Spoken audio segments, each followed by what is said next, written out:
السلام عليكم ورحمة الله وبركاته، حياكم الله عز وجل. اليوم بنتكلم عن مباراة العراق ضد إيران والسعودية ضد قطر في كأس الأمم الآسيوية 2019.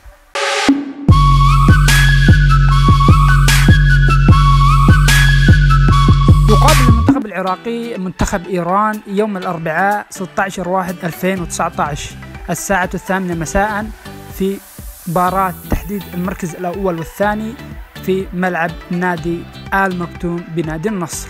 وتقابل المنتخب الإيراني ضد المنتخب العراقي في 6 مباريات في كأس الأمم الآسيوية عبر تاريخها، وانتصر المنتخب الإيراني على المنتخب العراقي في 4 مباريات، واستطاع المنتخب العراقي بالفوز على المنتخب الإيراني في 2 مباراتين.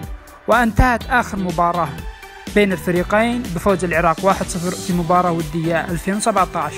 وآخر المواجهات في كأس الأمم الآسيوية 2015 استطاع المنتخب العراقي بالفوز على المنتخب الإيراني بضربات الجزاء بعد أن انتهت المباراة 3-3 في ربع نهائي كأس الأمم الآسيوية 2015.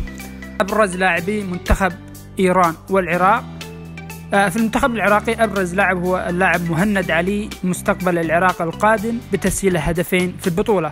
وفي الجانب الإيراني أبرز لاعب هو سردار أزمون بتسجيله 3 أهداف في البطولة. في مباراة أخرى يواجه المنتخب القطري المنتخب السعودي يوم الخميس الساعة 8 مساء في تاريخ 17/1/2019 على استاد مدينة زايد الرياضية لتحديد المركز الأول والثاني في المجموعة.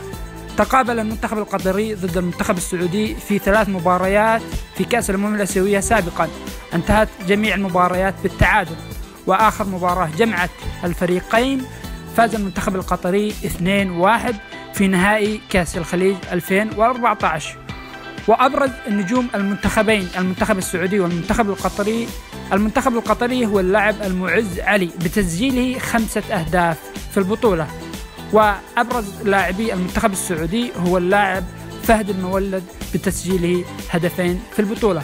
فبالتوفيق للمنتخبين العربيين، وبالتوفيق للمنتخب العراقي ضد المنتخب الإيراني، والسلام عليكم ورحمة الله وبركاته. لا تنسى الاشتراك في القناة والإعجاب بالمقطع وتفعيل زر التنبيهات.